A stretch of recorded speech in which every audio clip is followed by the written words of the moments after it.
Welcome everyone to another story time here on Panda Thorns. As you have seen, this is a new Creepypasta storytelling YouTube channel. I am your host, Deadhead Panda,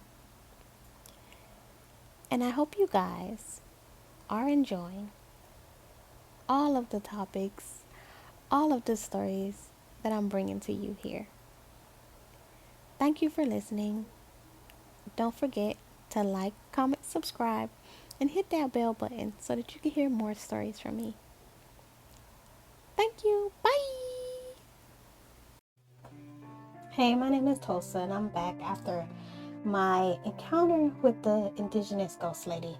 She was a very nice lady, and I really wouldn't mind spending more time with her, but I guess ghosts have a certain time limit that they could have you with them without anything bad happening to you. But since we went our separate ways and moved on, I've seen her a couple of more times, and she's always making me aware of dangers, or she's always making me aware of pretty much things that I can use to ward off danger. One of the recent things she showed me is wolfsbane. I always thought wolfsbane was a very unattractive plant with a very pungent odor that I did not like. But after my latest encounter with, yes, a werewolf, the wolfsbane came in handy. So much so that it saved my life. So as you know, I've been hiking back and forth through state forests and through national forests. Is it forests or forest? Well, whatever. Forest. Don't mind me. Didn't really do school that much. So yeah. So back and forth through all the forest around the country, just trying to avoid CPS. And my recent interaction happens on a full moon night. So I've turned in the bed, getting comfortable, and I start to hear rustling around my camp. Now, over my travels throughout these different areas, I've come to equip myself with a few different weapons. Of course, none of them firearms because I'm not old enough to own a firearm yet, but just little things that the average everyday person can get, like a pocket knife, an axe, I have a shovel. I have a really sharp stick that the old indigenous lady showed me how to make, so I have those. So I'm reaching around looking for what I choose to pick up was my axe, because whatever it is sounded really, really big. And I was assuming it was probably a bear. But then I didn't remember any bears being in the region because I tried to pretty much acquaint myself with my surroundings before I actually turned into bed. I didn't see any signs of bears. But again, I'm just taking a crash course in survivalist training by being out here, so I really wouldn't know if there was like a major bear presence, but I didn't see any scratches on trees or anything, so I'm assuming maybe I missed the bear like signs. So I grabbed my axe just in case.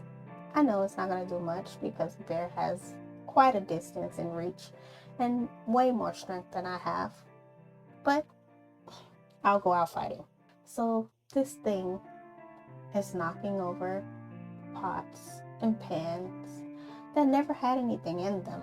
There's no signs of food in my camp, to be honest, because there are other things out here worse than bears, and it seems that the smell of food and anything human attracts them. So as I lay here in this tent, I could hear it getting closer and closer and closer. The moon is shining down so brightly that I could see the silhouette of this thing. At first it comes and it's on all fours until it gets right by the tent, and then it casts the silhouette of a dog-like, wolf-like silhouette, basically with its mouth open, drooling, and fangs. At this point, I realize this is not a bear. This also isn't a wolf. It's way too big to be a wolf. So it sniffs and sniffs, and I notice it starts to come around to the opening to the front of the tent where it's zipped up. At this point, I am stressing because whatever this is huge. And this little axe for firewood is not gonna make a dent. I pick up the shovel and I prepare to swing it. And then out of my bag falls the wolf fang. Now, I had picked up this wolf fang earlier because I saw the indigenous lady walking down the trail, so I followed her. And when I followed her, she looked over her shoulder, basically signifying to me that she knew I was there. She led me down to this small ravine area where there was this bush growing, and she points at it. And as I come upon her, before I could say anything, she disappears. So I assumed she wanted me to pick it. So I picked a large portion of this bush and I put it into my backpack. In my backpack, I have a book for herbs, for indigenous herbs actually. And so I look for this identifying marks and I come to find that this is wolf's fang. I really don't like the odor of it, and it doesn't say that it's edible, so I could not understand the reason why she wanted me to pick it until that moment when it fell out of my bag. It fell out of my bag and that aroma took over my tent just as this thing started to stick its snout under the zipper to push it up. It sniffed it, it recoiled, it growled, and then it scurried off into the woods. So, as bad as the smell was, I'm thinking that it saved me from waking up dead.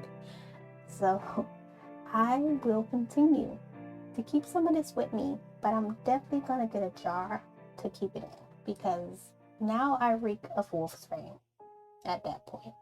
So, again, I'm scared, afraid, and I hear more things. I hear more movement. I hear more scratching around the camp, and then something flew into my tent and like literally crashed it and crushed it, giving me no other choice than to drag myself out into the darkness, into the night of the full moon. So now I only have my shovel. Everything else is crushed in my tent, and the only thing I was able to grab was the wolf's fang that I was just picking up to put away and my shovel. I take the wolf's fang and I pretty much rub it all over me and try to stick it in my pockets because at this point I don't know what's gonna happen. And charging out of the woods comes this giant wolf dog man, and he's bipedal. He's standing on both of his hind legs. He gets really close and recoils at the smell of me. And he opens his mouth and I throw my hands up that smell like nothing but potent wolf's fang. And he recoils even further. At this point, I'm getting a little courage. So I decide that I'm gonna walk towards him with my hands up out in front of me. And if anything, he's gonna bite them off. But he doesn't. He scurries backwards to the point to where he's so far away he can barely smell me. He snorts at me, growls, turns, and dashes into the bush. I don't see him anymore. I don't hear him anymore. And at that point, I start the fire at my camp, and I keep it burning throughout the night. I was too afraid to try to pick up everything in my camp at that point, so I just stayed by the fire. I stayed with the light on me to make sure nothing was able to sneak up on me. The next morning, everything is trashed. I pull off what is a giant branch from my tent and pretty much sit and sew up the tatters and holes that was created. And I realized out the corner of my eye there was something there. I was frightened, and I looked, and it was the old indigenous woman. She smiled at me and she waved, and she said, "Always remember to keep your wolf fang on you." I grinned at her and she disappeared. And because of her, I survived another night and will continue to survive. In a way, I feel like she's my guardian angel she's the one person, well, no longer a person, that is set here to protect me. And I really thank her. And she's the reason why I survived my first werewolf attack. And that, ladies and gentlemen, was another story that we have for the books. I thank you guys for listening to my story. Again, like, comment, subscribe, and hit that bell button. And I hope to see you again. Bye!